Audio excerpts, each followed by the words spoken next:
Hello, je m'appelle Nina et je suis la fondatrice de Mujinga et dans cette vidéo, je vais te faire le bilan de mon année d'entrepreneuriat. Donc si ça t'intéresse, continue la vidéo.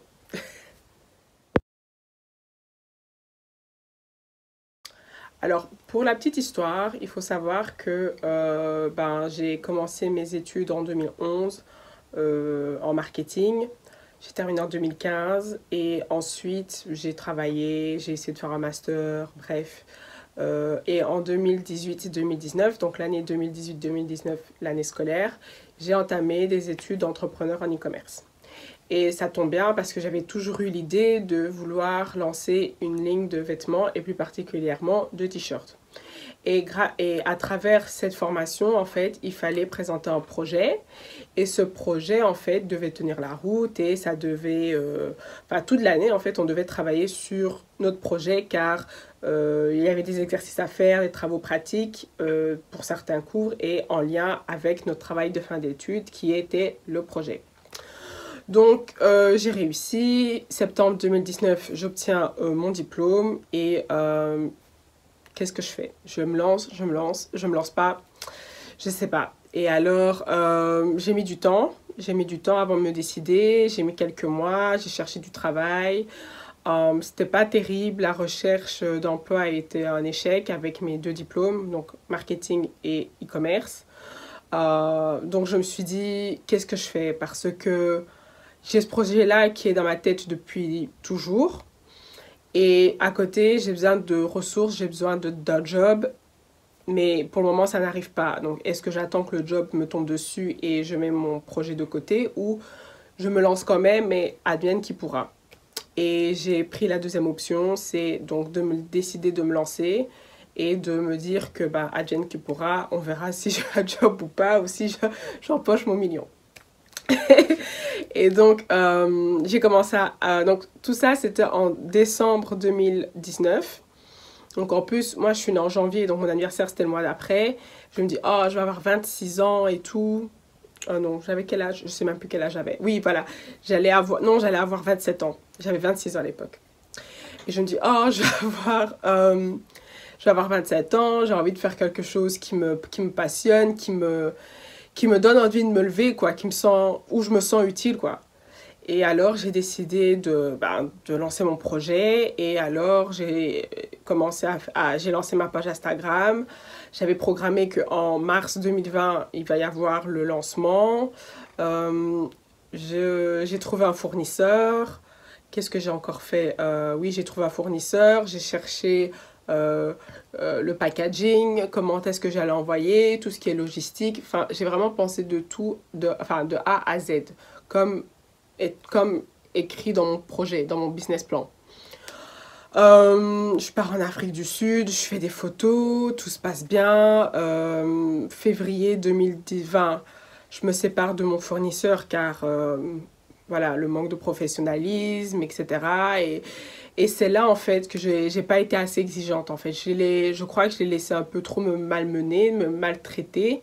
Et je l'ai laissé à être pas professionnelle avec moi. Et c'est là, en fait, que j'ai décidé de m'en séparer. Donc, je lui ai dit ce que je pensais. Mais j'ai pas été très ferme, en fait. J'ai quand même dit ce que je pensais, mais sans lui montrer que j'étais en colère, en fait. Parce que moi, je suis en train de réaliser mon rêve. Je suis en train de, je suis en train de faire ce que je suis en train de faire. Et lui, il avait vraiment pas l'air de le prendre au sérieux. Et en plus de ça, il fait des erreurs, patati patata. Enfin, voilà, ça n'allait pas. Donc, je lui ai quand même dit, mais il m'a quand même ri au nez. Donc, ça m'a quand même énervé. Mais bon, c'est pas grave. La roue tourne, donc il n'y a pas de souci. Donc, ensuite, fin février, je trouve un nouveau fournisseur, on se met vite d'accord et tout. Je dis, écoute, moi, mon lancement, c'est début printemps, donc voilà, il faut aller vite, quoi. Et là, on sait tout ce qu'il se passe. Mi-mars, hein, on nous annonce le confinement. Et là, je suis là, pardon.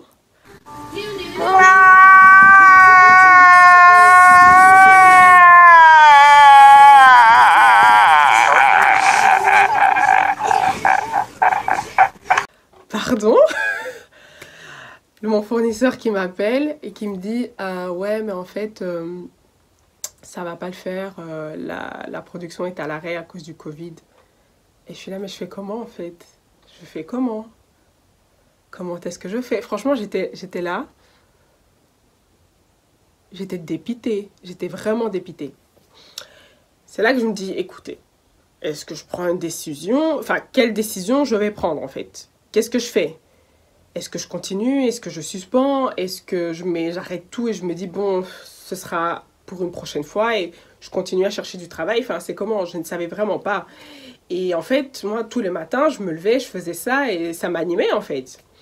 Donc je me suis dit, bon, j'avais déjà versé le premier versement en fait au fournisseur. Donc je me dis, bon, il y a quand même de l'argent qui est parti, etc. Ce sera un peu débile de tout suspendre, de tout remettre, or que tout est là. Donc j'ai continué, j'ai animé la page Instagram, j'ai fait des lives, je me suis formée, j'ai fini ma formation Google. Donc j'avais fait une formation digital marketing sur Google. Je me suis formée, il y avait des formations, des masterclass gratuites, etc. J'ai fait tout ça en fait. Je me suis puisée en fait. Je sais pas si ça se dit. Euh, donc en fait, j'ai cherché en fait à m'occuper, à vraiment à comprendre et à obtenir du savoir en fait, à acquérir du savoir, voilà, pardon. Et bah, ça s'est bien passé. Mais début mi-avril, la production reprend. Donc, je sais plus ou moins quand est-ce que je peux sortir la marque. Ensuite, quand il m'a confirmé que c'était expédié, là, alors, je savais plus ou moins quand est-ce que ça arrivait. J'ai reçu mon paquet, j'ai reçu ma marchandise, j'ai pu annoncer et le 25 mai 2020, j'ai lancé. Là maintenant, il fallait être constant. Il fallait tout le temps, tout le temps, tout le temps, tout le temps, tout le temps, tout le temps communiquer, faire parler, etc., etc., etc., etc. Moi, j'ai un défaut et je le sais, j'en suis consciente, mais ça fait partie de ma personnalité et j'essaye vraiment, vraiment, vraiment, vraiment de, de, de, de faire un effort. C'est que j'en parle pas assez. C'est-à-dire que quand je sors, quand je suis avec des amis, quand on est avec des amis, je parle pas. Je n'ai pas cet instinct de vente, etc. C'est plus mes amis qui vont le faire pour moi. Je sais pas en fait. En fait, si, je sais pourquoi. C'est parce que souvent, quand je me retrouve avec mes amis, c'est pour me détendre, c'est pour rigoler, etc. Et je suis tellement à fond dans le développement de la marque que quand je sors, c'est pour m'évader. Donc du coup, j'ai pas forcément envie d'en parler. J'ai vraiment envie de me déconnecter. Et puis quand je rentre à la maison, ben, je retravaille. Mais c'est un défaut parce que ben, je peux donner des cartes de visite, etc. En parler, montrer ma page Instagram, dire à la fille, ah ben la fille ou le gars, ah vas-y, like ma page, etc. Suis-moi, patati patata et tout, en parle-en, tiens, voilà des cartes de visite. Je peux faire ça, voilà. Mais c'est juste que c'est pas dans ma personnalité. Et quand je suis avec mon entourage, c'est vraiment un moment de déconnexion pour moi et de parler d'autre chose que de parler que de ça. Je sais pas si c'est clair. Donc voilà. Ensuite, le lancement se passe bien, j'ai des ventes, etc. J'essaye de développer autre chose, je fais encore des prototypes et tout. J'ai plein d'idées qui m'arrivent, qui surviennent, etc. Donc ça, c'est vraiment cool et tout. Mais maintenant, c'est vraiment la mise en place. Parce qu'entre-temps, au mois de juin, j'ai trouvé un job. Et là, ben, il fallait que je m'organise entre mes horaires et mon travail à côté. Ce qui est bien par contre, c'est que je fais du télétravail. Et donc ça fait que pendant mes heures de travail, je peux travailler sur mon projet ou regarder un film sur Netflix. Et ça, c'est vraiment tip top. Donc j'ai le temps, j'ai beaucoup plus de temps et moins de stress. Parce que du coup, je peux gérer, etc. En septembre 2020, je tombe malade, etc. Bon, ça se passe quand même bien. Là, j'ai dû faire un break, mais un break total, parce que ben, j'avais personne à qui déléguer la communication sur les réseaux sociaux. Et en plus, ben, en septembre, c'est la rentrée, c'est ben, le début de l'automne, souvent, enfin le début de la rentrée, le début de l'automne, etc. Donc il faut penser à lancer des sweatshirts. J'ai trouvé un sous-traitant maintenant qui sous-traite pour moi. Du coup, j'ai plus de marchandises à la maison. Et ça, c'est vraiment un plus parce que je gagne plus de temps dans le développement de la marque que dans la logistique. Car la logistique, c'est vraiment pas mon fort. Et tout ce qui est expédition, préparation de commandes, etc., c'est vraiment du travail, vraiment, vraiment, vraiment. Et moi, je me perdais dans mon stock, en fait. J'avais beau essayer de m'organiser pour avoir mon stock, enfin, pour connaître mon stock et tout. Des fois, quand on m'écrivait, on me disait, oh, t'as ce t-shirt-là, t'as ça et ça, ça. Je suis là, oh, attends, je veux voir et tout. Et des fois, je comptais mal, en fait. Et donc, c'était vraiment, vraiment, vraiment, vraiment pénible pour moi. Donc, ce sous-traitant-là, pardon, m'a vraiment aidé dans le sens où, avec la sortie du site internet, je reçois la commande, je l'envoie au sous-traitant, donc au fournisseur sous-traitant, et lui, il prépare la commande, donc tout se fait à la commande en fait. Donc s'il n'y a pas de commande, il n'y a pas de production. Donc tout se fait à la commande, donc il prépare la commande et il expédie. Maintenant, avec le Covid, les délais de livraison sont assez lents, il y a beaucoup de retard, pardon, avec le Covid en termes de transport et tout. Donc ça, c'est un peu l'inconvénient. Mais de mon côté, c'est vraiment un gain de temps et c'est top. Ensuite, donc en septembre, donc il y a eu du retard parce qu'en septembre, je devais lancer le site internet, etc. Mais je suis tombée malade. En octobre, j'ai sorti les sweatshirts et la sortie du site. Et là, ça a vraiment, vraiment, vraiment été un gain de temps également. Parce que maintenant, c'était plus facile pour moi, pour la gestion des commandes, etc. Je peux rediriger les visiteurs, les utilisateurs sur le site internet et tout. C'est plus facile. Et ouais, c'est tout, hein. Ouais, c'est vraiment un gain de temps et une facilité.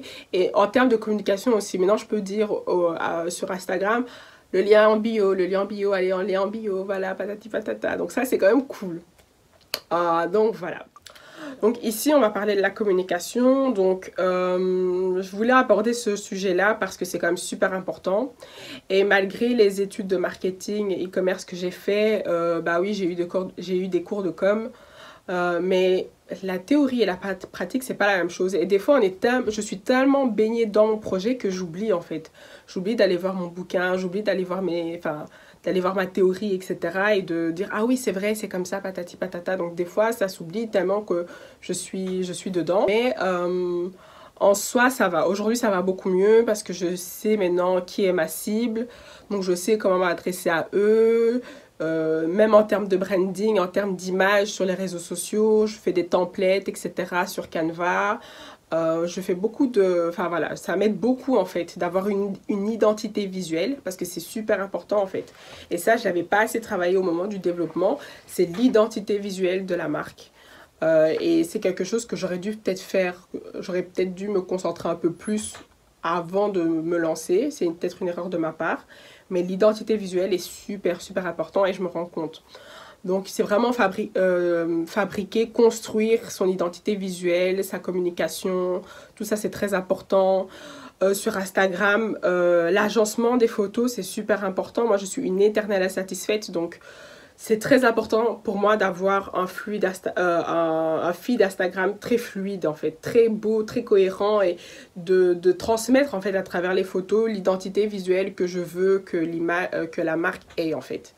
Donc c'est facile à dire, mais c'est difficile à faire. Et une fois que je vois que mon audience aime ça, etc., je sais plus ou moins comment faire, comment faire par la suite. Ensuite, sur Instagram, grâce au réel, aujourd'hui, j'ai de plus en plus de visites, plus en plus de likes, etc. Pinterest également m'aide beaucoup. Facebook, c'est Instagram, donc ça va de pair. Mais la communication est super importante. Et mon défaut à moi, c'est des fois quand j'écris des légendes, etc., ou que ce soit des stories, je crois que les personnes sont dans ma tête en fait. Je sais pas si tu vois de quoi je parle. J'ai l'impression que les gens sont dans ma tête et c'est une erreur qu'on fait en fait. Parce que non en fait, la personne ne va pas faire l'effort d'être dans ta tête et de comprendre ce que tu veux dire. Il faut vraiment être clair. Et je suivais des formations qui disaient justement que le message doit être clair. Si on ne le comprend pas, si on doit faire des recherches, l'utilisateur sur son téléphone, il part. Et c'est vrai en fait, parce que même moi je le fais, dès que c'est pas clair, dès que c'est incohérent, dès que ça ne me parle pas, un clic et je me barre. Et ben c'est ce que j'ai eu et c'est normal en fait. Donc tout ça en fait, j'apprends. C'est pas parce que je l'ai étudié que c'est facile à faire encore une fois. Donc j'apprends et je vois, je me rends compte et tout, etc. Donc ça c'est super important la communication. Il ne faut pas croire que les gens vont faire l'effort de comprendre ce qu'on veut délivrer. Il ne faut pas croire que les gens vont comprendre ce qu'on veut délivrer. Il faut être clair en fait. Je vais le noter ici. Mais sinon, mais c'est super important. C'est super important. Il faut vraiment transmettre une identité visuelle accrocheuse parce que sinon les utilisateurs sur Instagram, sur Facebook n'accrochent pas quoi. Parce que aujourd'hui, les réseaux sociaux, c'est super important dans notre communication. C'est la première chose où quand on se réveille et qu'on fait notre toilette, on prend notre téléphone. Et je pense que la première chose qu'on fait, en fait, c'est d'aller sur Instagram, d'aller sur Facebook ou d'aller sur Twitter et de peut-être regarder les mails. Et la personne ne va pas directement aller sur un site et va peut-être moins faire la recherche sur Google, à part s'il cherche vraiment quelque chose de spécifique. Donc les réseaux sociaux, c'est super important aujourd'hui et il faut savoir bien le gérer en fait. Et c'est pas toujours facile, ça prend énormément de temps et du travail. Aujourd'hui, avec les réseaux sociaux et après un an d'utilisation et de pratique, je sais mieux où j'en suis, où je veux aller et où je vais. Tu vois ce que je veux dire. C'est peut-être pas cohérent, mais encore une fois, c'est pour ça que la vidéo c'est plus facile. Donc c'est plus facile de l'exprimer oralement que par écrit. Voilà. Donc voilà, la communication c'est super important. Pour moi, dans cette vidéo, c'est quand même super important de faire une séquence sur mon entourage parce que mon entourage a été d'un énorme soutien. Ils sont vraiment, enfin, mes amis sont vraiment mon support système et je leur dis pas assez, mais je leur dis merci. Donc s'ils regardent cette vidéo, bah, peace les gars, peace, big up. Et non, franchement, ils sont d'un soutien. C'est eux qui participent aux séances photos le plus souvent.